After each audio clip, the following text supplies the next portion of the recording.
Kaixo, eta ongi etorri, Made in Spain podcastera. Welcome to Made in Spain. Very good job, Laura. A lot better than the way I would have said it. In my head, I'm kind of going a mix of Spanish and Japanese. It's very different. So we'll talk about the Basque language, but first of all, welcome to Made in Spain. I'm Nalini Sharma. And I am Laura Senior Garcia, and we are your co-hosts for the Made in Spain podcast. Welcome to season 3. Season 3, we're doing a little bit of a mini series. So we're going to focus on the Basque region, particularly Bilbao and the surrounding area. We're going to cover culture. We will cover art, food, and day trips. Awesome. So our experiences. And our first episode of this little mini series, which will cover like our first kind of 3 episodes of this season. And then we're going to go on to other topics that we'll talk about towards the end of the episode, is called Bilbao and Beyond, Basque Culture, History, and the Art That Changed Everything. Absolutely. Okay, so I'll give a little bit background here in terms of the Basque region. So it is in the north of Spain. It is its own autonomous community.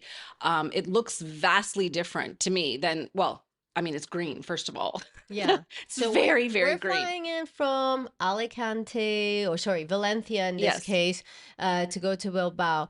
Describe to our listeners the change in scenery from what you saw when we took off from Valencia and what you saw when we landed in Bilbao. Well, here, sun, there, cloud, and rain.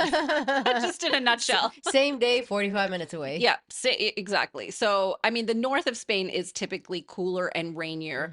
Mm-hmm. We were very lucky that the few days we were there, we had sunshine. So, yeah, we were lucky for that. But the Basque region technically has 3 provinces. Navarra is considered, it's not in the autonomous community of the Basque region. Was it at some point?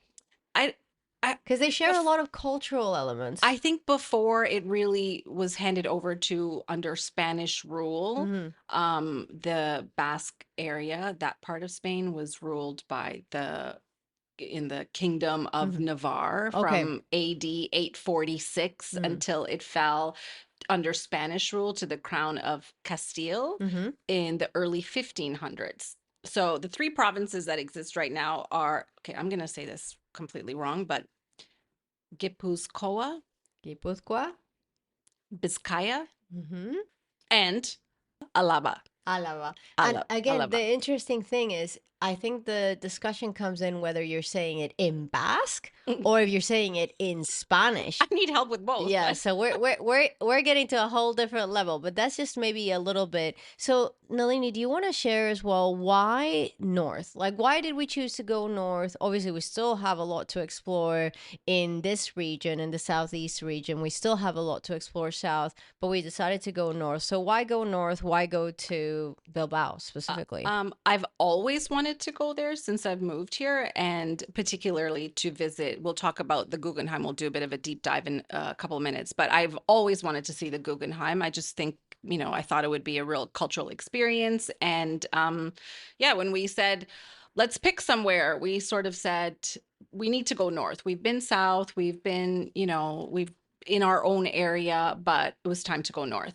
And I just want to talk a little bit just about not just the history of the Basque people, but for our listeners to understand that they've had a very fractured history, and they've really fought for their own sort of identity, their own cultural identity. I mean, not all of it has been, it's been also brutal under, with the ETA, and they actually did not officially disband until 2018. So from the late 50s up until 2018, this is what that part of Spain had to deal with, the terrorist group ETA. Yep.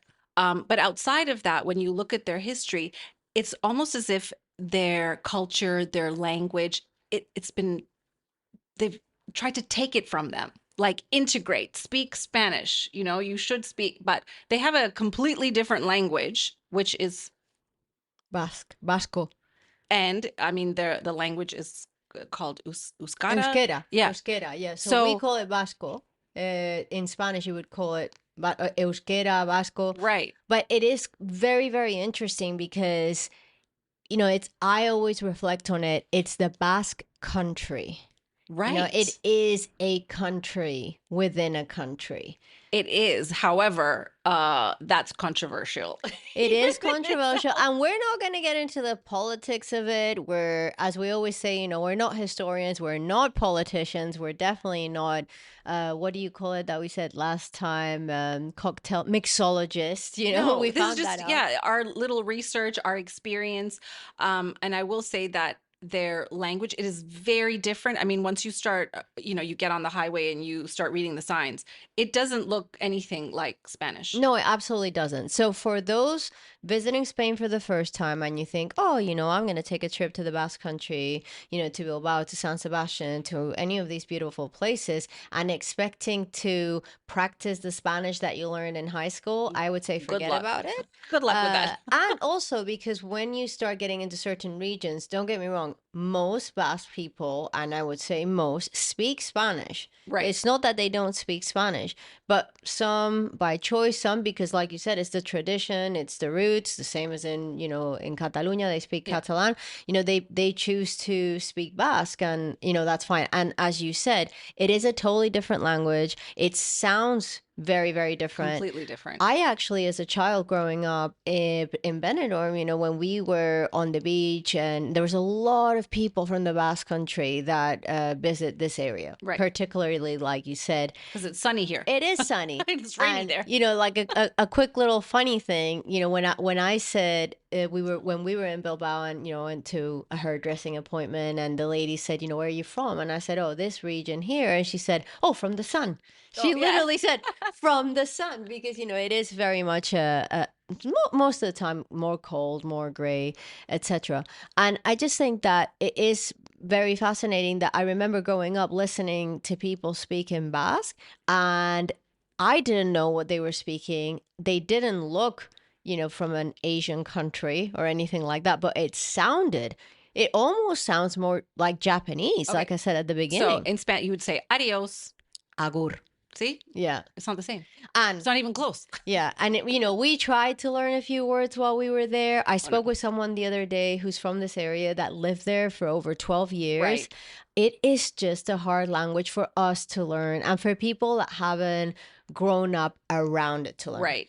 So, lots to talk about. We'll do more of a deep dive on the experiences that we had. Again, we only had a chance because we were there for 4 days to explore Bilbao and surroundings. So, Right. that's what we're going to focus on, as Nalini said, culture, art, food, and some of the day trips, and some of the great dates you can take your partner Our on. own our ideas. Our own, like, what the kind of dates we would like to be taken on, I Right. would Even say. though we're both married. Yeah, Whatever. by our husbands Yeah. too. It was like husbands can take you on dates. Um, So that's kind of those 3 episodes are focused on that, because as we said, to say, hey, we're gonna go and like look into and research and cover the Basque Country in 4 days. Forget no, it. it's I mean, impossible. it is like a mini country, Yeah. So And just one final note on their language. It is considered the oldest in Europe. really. It is considered the oldest language in Europe, and it has no relation to any other language in the world. They don't know where it came from.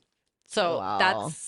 that's, I think, part of the Basque identity, their language. And because it is as old as it is, and because obviously things have evolved, the one thing I will say that's quite funny is you will hear words that sound like a Spanish word that Right. has been turned into a Basque sounding word, like supermercatua, Yeah. which is like supermarket. Or, you'll hear different things like when you say mobile phone, television, etc. It's things that obviously did not exist hundreds and hundreds of years ago that Yeah. now exist, and it's like, well, we can't We just need say a word in, telefono móvil, yeah.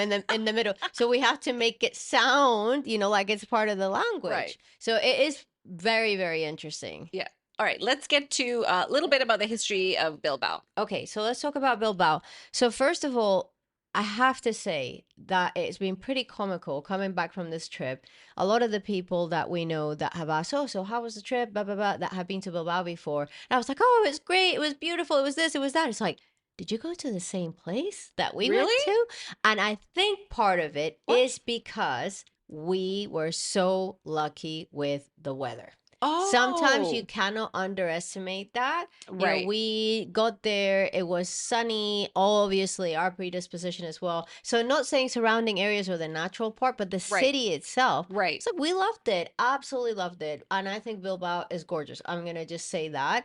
And we'll get into a little bit more of how the city has evolved in a moment. But I do want to give just some brief historical background. So, it did begin in 1300, and it was founded by Diego López V de Haro as a merchant town. So it is a strategic location in the Nervion River, Right. and it did allow them to grow very much. And the port is actually, very very close in terms of, you have Getxo, you Hmm. have very close access to the sea, and it was the iron town, you could say. So they did export a lot of iron ore, and it was a lot of the maritime trade was actually happening from there as well. So very industrial city. Right. My understanding, and I know we're going to get into the Guggenheim a little bit more, is that before the Guggenheim was built, Hmm. the city was not in the best place.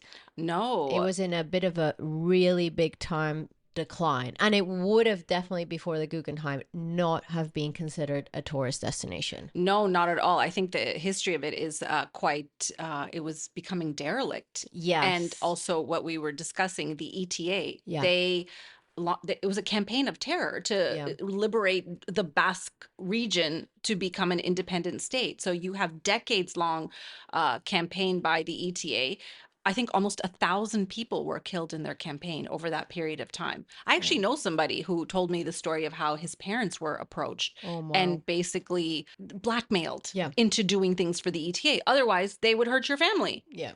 Yeah. because his parents were professionals. So I will say that I think, like with any terrorist group, which is extremely sad, anything taken to an extreme Right. is going to hurt a lot of Of people, course. and it's going to really impact the culture of the place where you are. So if I think about, if you mentioned the Basque Country 20 years ago, the first thing that people would think about in the rest of Spain was Right. the Of ETA. course. And they would think of, well, why would you ever go there? Spanish people are not wanted there. Right. And it is very, very fascinating to me that this time, because I did visit the Basque Country quite a few years ago, and I remember the feeling of a little bit feeling like hostility Right. of people. Like I remember asking someone for directions, Yeah. and the person turning around to me and answering in Basque. They knew how to speak Spanish. I Right. knew they Right. knew how to speak Spanish. So I learned, and the next time I asked in English. That was the last time. This time is a totally different experience. I don't think we ran into one person that made us feel unwelcome. Except in our hotel. Oh, yes. That's another story, but We'll get that into the slice anywho's. of life. We're not going to recommend the hotel we stayed at for sure. No, we wouldn't, but I would recommend every citizen that we met there because they were so friendly, so helpful. I mean, over helpful, Yeah, actually. just not the autograph Marriott staff. Sorry. No, Yeah. sorry. Yeah. We're gonna get blacklisted by Marriott now. But regardless, though, as Nalini said, I actually am going to give the award of friendliest taxi drivers ever Ever. to the Ever. people there. No, they would come home with you. Yeah, exactly. So anyway, let's talk about the Guggenheim Okay. and what in on earth is the connection between the Guggenheim and Canada. Okay, well, the architect of the Guggenheim, Frank Gehry, he was born in Mm, Toronto, sort of relocated. such a coincidence. Such a, yeah, a Sorry. strange coincidence, but he is, I think, lived in Los Angeles, so he's Canadian American, born in Toronto, spent time in America. So the idea for the Guggenheim being located in Bilbao, the government decided that, listen, we have to do something with our city. It is Mhm. falling into ruins. We have to deal with this ETA. Let's maybe this partnership came about that they would invest the money to build this, I mean, spectacular museum to attract tourism. Mhm. And it wasn't just about the tourism, it was also that it was a chance for them to rebuild their city, to Mhm. claim it, to rebuild it, put it on the map as a cultural destination. They built transportation, they put trams in, they made sure that there were other art installations, and I think gave their city and the people there, something to be proud of, and move away from this, the only thing that you would ever see about Bilbao was the ETA. So let's put it this way. If I lived in a city and it had the Guggenheim, I would be extremely Of proud of course. living there. I Of mean, course. it hands down. So I'm really curious. First impression when you saw the Guggenheim in person. When we Uh, were in the car and we were driving into the city and you saw it, what was your first Well, impression? it's so because it's a building. I mean, if anybody, I mean, I'm sure people have seen it, even online or those who have visited. It's not like a building you will find anywhere else. Mm-mm. And Gary actually had to compete. It was a competition. I mean, submit your proposals to do this. And he was the one that was selected. So it took, I think it was from 92 to 97. He was very proud that it finished on time and Oh, it wow. finished on budget. So the budget was about 90 million.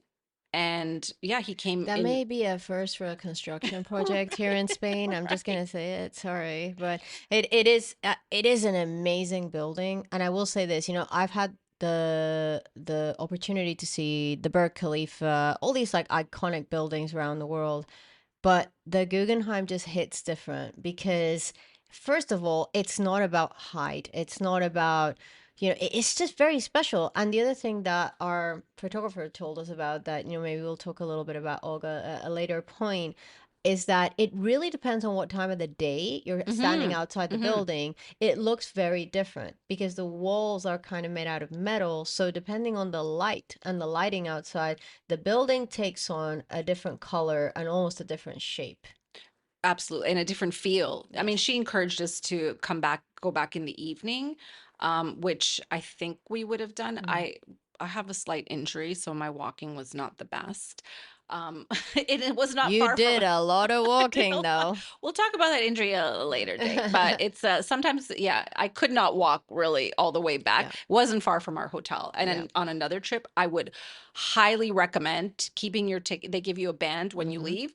Keep your band on and just go back in the evening, even if it's just to sit inside and just people watch. It's just an amazing building structure, and probably one of the first times in my life, I would say, that I visited a museum and come out with like a feeling. I could not agree more. And the other thing as well is I don't know how to describe it, but it doesn't really feel like a museum. It No, feels more like an experience. yeah, I was gonna say So, that. if I think of museum and I think of like, the art museums that I've been to particularly, yes, some of the paintings you see or some of the things you see are going to make you reflect in one way or another. But I don't think I've ever been in a museum that actually made me feel like overwhelmed, dizzy, goosebumps. And that is actually what happened. And not just Exactly. saying it because we're recording about it or anything like that. We're going to talk a little bit about the installations in a second. The other thing as well is that you can go there for coffee, for breakfast. There's Hmm. a lot of places in the museum you can access without having to buy a ticket. Well, on the outside, they actually have, I Smoke guess, show? smoke show. We did try to stay for it. However, that particular, I don't know, it wasn't working or it was late, and we just said, okay, let's go inside. Yeah. But they have it normally every hour on the hour. So even if you don't go in the museum, there is a lot to see and just hang out. There's a nice little park they have there, and I think that's what the city has done really, really well. There are a lot of public spaces for people to just sit. You don't have to pay No. money, and it's green and it's pretty and it's landscaped really nicely. And you see kids playing. And I think that's really important for cities. I think that's what we lack here, actually. Yeah, a little bit for sure. And I think the other thing as well that I would be, very proud of if I think of like the way that the Guggenheim is going about things is, these days it feels like it costs a lot of money to be entertained. So like let's say for example, if you go to a concert, Taylor Swift selling tickets for Right. $400 or whatever. Everything feels expensive. And the tickets to the Guggenheim are 15 euros if you're an adult. Yeah. I believe they have a discount for seniors. If you are younger than 26, they're 7.5. 7.5. And I think if you're Under 13 eight, or under 12. Under eight 12, is free. it's free. Yeah. So, you can go for not like you can take the kids for nothing. And I do think they're going to be entertained. And we had that range of ages to Right. kind of gauge how interesting this was because we had your two sons, and one of them is early 20s and one of them's 13. And we took off in separate directions. And when we came back, we thought, oh, they probably left ages ago. And so, like, they had taken in just as much or more than we did. Actually, I think I think they took in more than us because in I I Confession. no, I said I said after, you guys had better learn something, right? Like come out of here with something, not just something from the gift shop.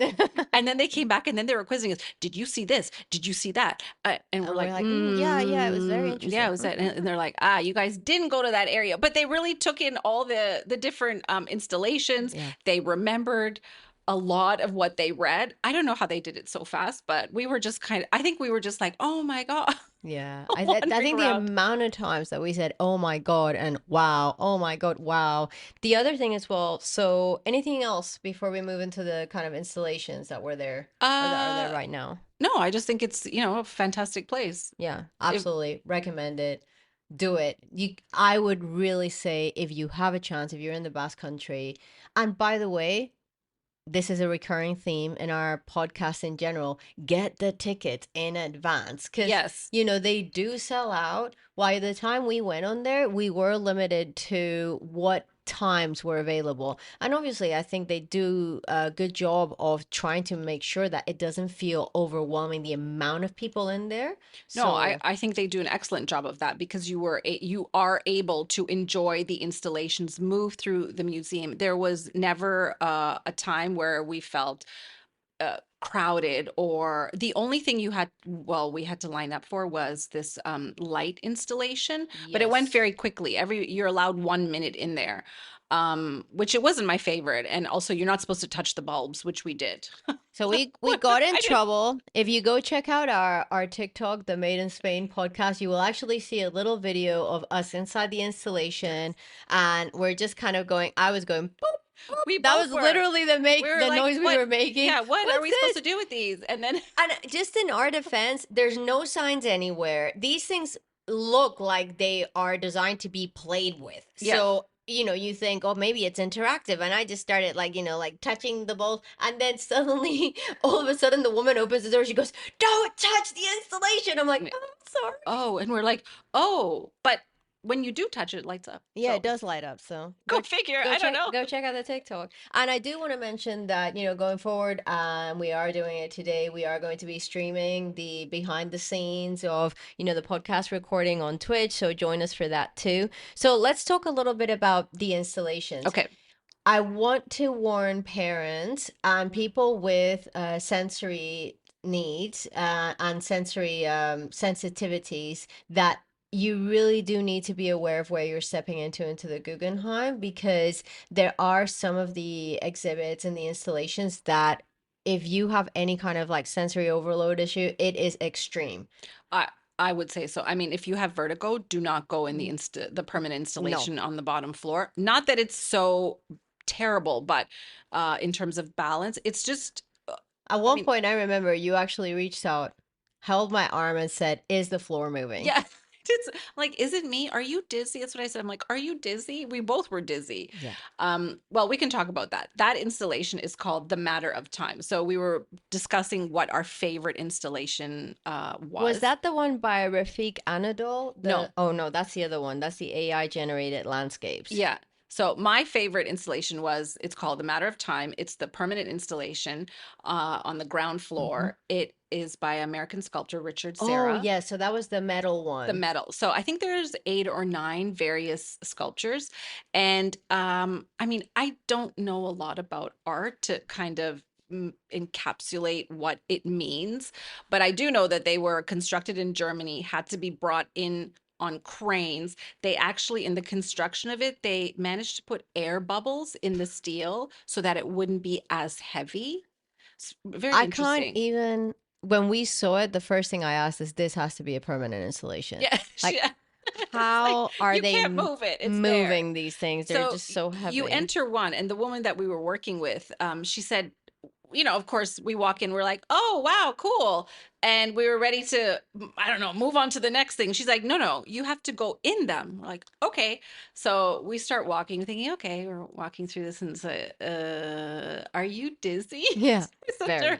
are you dizzy? The floor is flat. You're not walking on an angle. It's just the curvature of Of the the wall. actual walls in there, these steel walls, and it kind of curves almost like a shell, you Yes. know, and you kind of walk around. It's like a little maze. Mm-hmm. Um, and we, in typical fashion, 30 seconds in, we're like, let's turn back.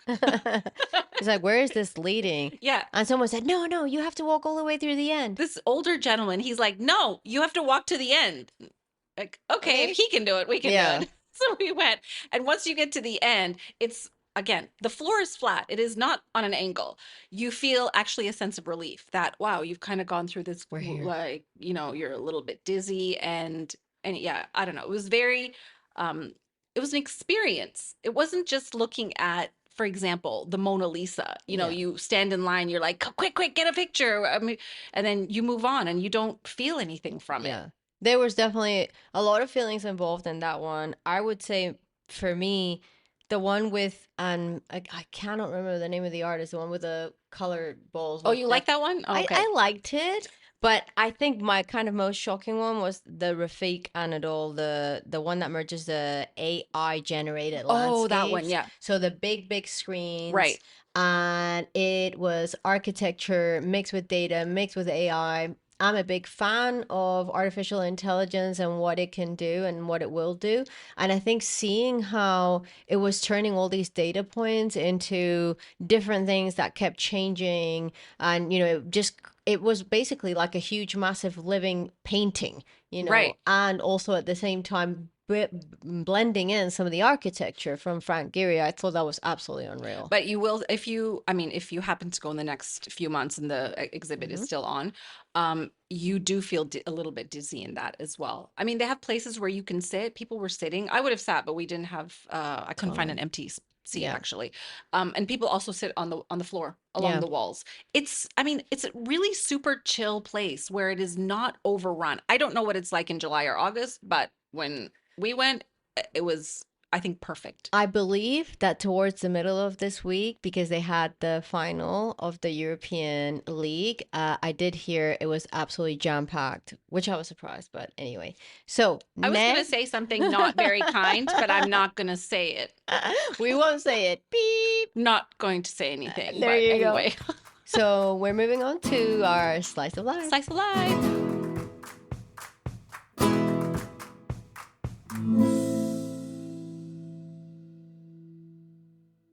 Slice of life, season 3, What episode 1. what are we drinking? Chocolate. I don't know why we should be shouting about it. It's fantastic. Chocolate. I Is this the discovery of, like, for you, of the Made in Spain podcast so far?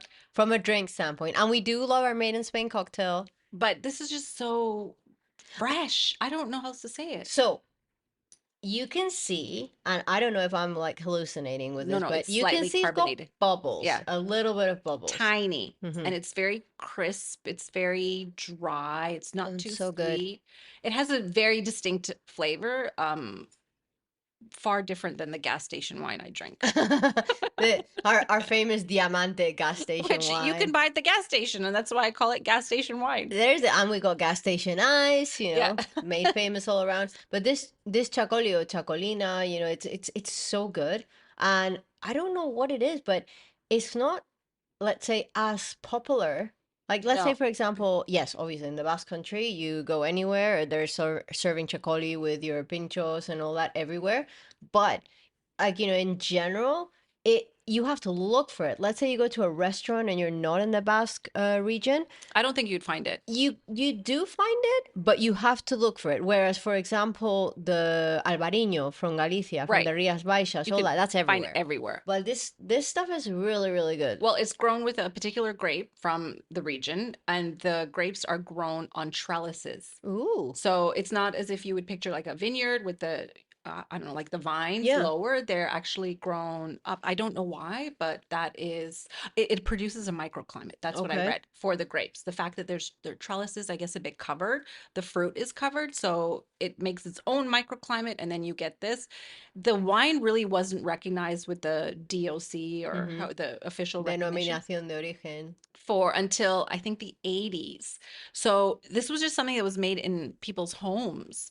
And once it got an official recognition, it started to be mass produced. And of course, I mean, literally, you just go into any pincho bar and you just Yeah. say un chacoli. And Chacoli, yeah. chacoli. And actually, remember that very kind gentleman that was in the bar and that he kind of cut ahead of us a little bit and he all of a sudden realized he Oh, cut ahead. He didn't even say it. He actually just went like that, yeah. lifted his finger up, and he goes, "They know what I want here." So He did. I do come here often, and he got a chacoli, and I thought Yeah. that was so. Just if you're looking for it, if you're listening, to us from outside of Spain, it is Xakoli,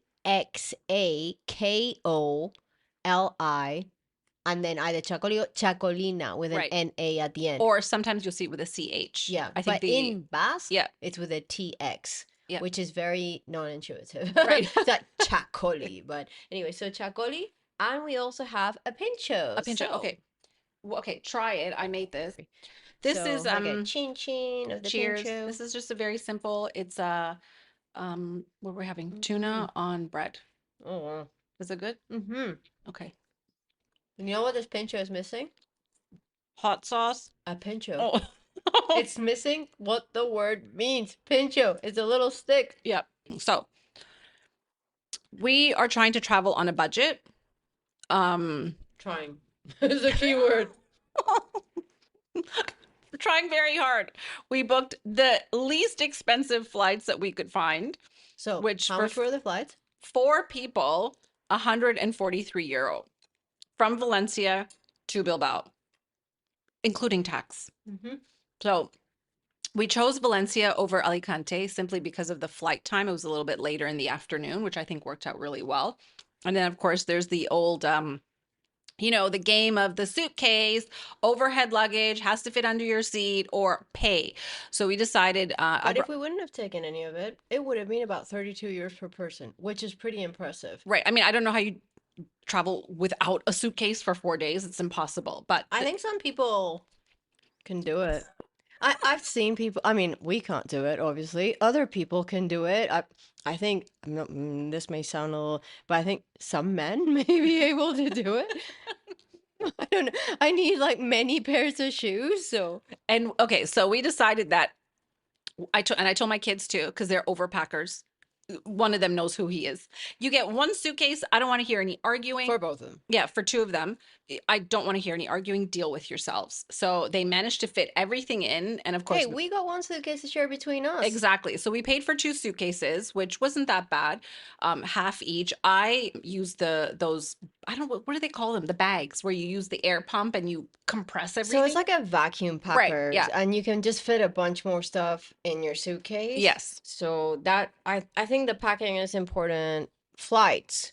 If you are flying into either the Basque Country or other places in Spain, and not because we love the airline, but just for tips, Vueling, which is Vueling, Yeah. they're a Spanish airline, and it is cheap. It is not, I wouldn't say it's as bad as some of the others.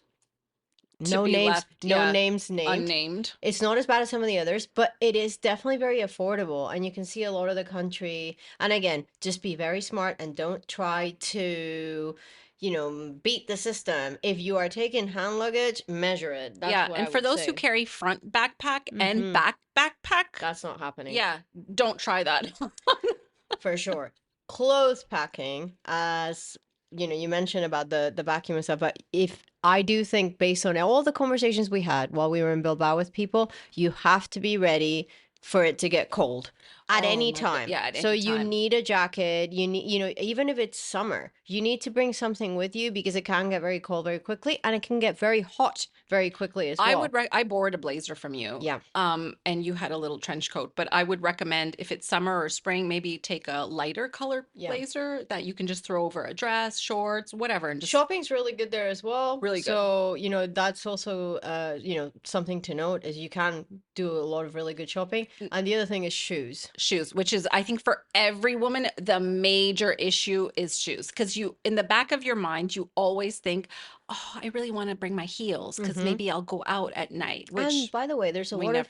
we're going to talk in the next episode about, really fancy Michelin star Hmm. restaurants and stuff. Hmm. You don't want to go to a Michelin star In your restaurant, which is a trainers. special occasion in your New Balance trainers or your Nikes or whatever. No. So it's understandable to want to pack something a little fancier, but you have to bring flats with you. So we've adopted this bring the flats, but, with you, Right. and then you can just get change when you get there. It is pointless to try and walk in heels around that city if you don't want to kill yourself. No, I brought my new cowboy boots. Yay! And my trick for that was Shout that, out Brian Stepwise. yeah, I put the clothes inside the boots. So I managed to fit like 6 outfits in my Nalini was so much more garage. efficient than I, but So yeah, that was my little tip. so other things around traveling around the actual city of Bilbao Mm, and nearby, the subway is very good, very cheap, very intuitive. It's not, hard to get around. It's like a no. couple euros per person. It's much easier actually than taking an Uber. An Oh Uber yeah. will be 20 minutes for to go a block. We actually booked several Ubers and canceled them because they would not show up. Right. So I actually think we only had one Uber the whole time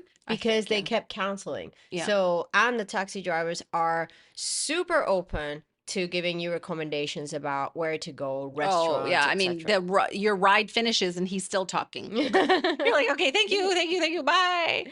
And this is a really interesting, I think a really unique tip that we're going to share. Mm. And this is from Granada as well as Bilbao. Hmm. And that is for a relatively affordable price. And this is not if you're podcasting or doing social media. This is even if you're just going as a family trip, because keep in mind, for us, it might be not so difficult to get on a plane and Hmm. go somewhere inexpensively. But if you're traveling from far and you really want to preserve your family memories, think about hiring a photographer slash, Videographer. yeah, video for 1 hour. And it is affordable. Yes, and it usually ranges anything between 75 on 180 to 200, depending on the length of time, Right. the amount of pictures from what we've seen.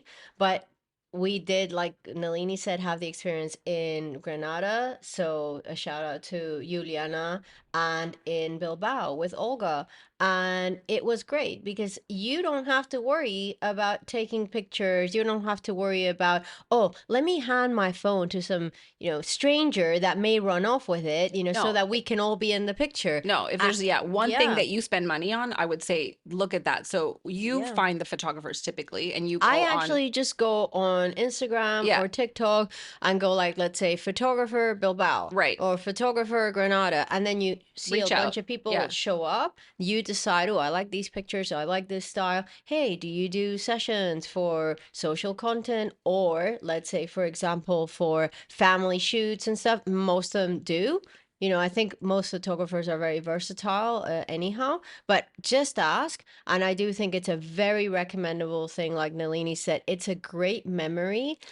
And you don't have to do the work. And No, they send you the pictures and the video after. You can just keep it as a in your, for memories or print a picture, whatever it is. It they is just look way better than if you're trying to way figure it better. out on your And phone. I would also say that it is yeah, it's just an affordable option to in a way to create memories. Absolutely. All right. Sentence of the day. Sentence of the day. Okay. Okay. So today's sentence of the day is very short. Mm-hmm. It's only 2 words. Mm-hmm. And I want you to try and figure out what it means. Oh gosh. Don't worry, Okay. I did not go with Basque because I just, or Euskera, sorry. It's just too complicated. So we're sticking with Spanish. So the sentence is abro melon. So abro, Open melon. open melon. Okay. Great. Oh, your Yeah. Spanish is getting so good. Open Okay. melon. So what do you think? So I may be going blah, blah, blah, blah, blah, blah, and then I go abro melon. Open melon. Oh What do you think it gosh. means? I don't know. That's really hard. Like, things are crazy. Okay. That's my answer for So in everything. English, you would say something like, I'm about to say something really controversial. Oh, I I'm see. about to Okay. say something that is like a bit of a loaded one. In Spanish, Right. we say, abro Okay. melon. Wow. Wow. Like, so Okay. it's like at the beginning, it's like, it's kind of like, hey, heads up, this is about to get a little iffy. So, abro melon. So, it may be something that's like a topic that has a lot of feelings, Right, right. emotions, or Like politics, or controversy. Yeah. controversy. Abro melon. Oh, that's a nice one. Cheers to that. I like that one. Cheers. It's cute. I can remember that. Yeah, there you go. 2 words. Bye, everyone. Agur. Agur.